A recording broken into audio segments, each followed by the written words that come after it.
She's short-tempered, aggressive, and unadjustable. ചേച്ചി അല്ലാതെ വേറെ ആരെങ്കിലും ഇതിനോട് സംസാരിക്കോ? ആരാണോ ഇതിന് പേരിട്ടത്? Devil lady.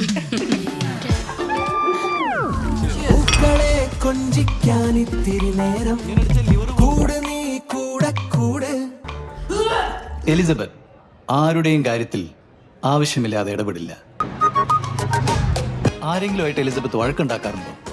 പണിയെടുക്കാൻ പറഞ്ഞാൽ പണിയെടുക്കണം. ശമ്പളം വാങ്ങാൻ മാത്രം കറക്റ്റ് ആയിട്ട് വന്നോളൂ. ഒരു പെൺകുട്ടി ഇഷ്ടപ്പെടാൻ ഇതൊക്കെ തന്നെ ധാരാളം. ചേട്ടൻ ഞങ്ങളുടെ മേഡത്തിന് കറക്റ്റ് മാച്ചാണ്. Happy Valentine's day. ഇറങ്ങി പോടോ. തനിക്ക് എന്താണ് ഇഷ്ടം? എനിക്കിച്ചിരി പ്രായമുണ്ട്, ഇയാൾക്കും പ്രായമുണ്ടല്ലോ. അത് തന്നെ ഒരു മാച്ചിങ് അല്ലേ? ഞാൻ കെട്ടാ മുട്ടി നിൽക്കാന്ന് നിങ്ങളോട് ആരെങ്കിലും പറഞ്ഞോ? താൻ എന്ത് നോക്കി നിൽക്കാടോ? വണ്ടി എടുക്കാൻ.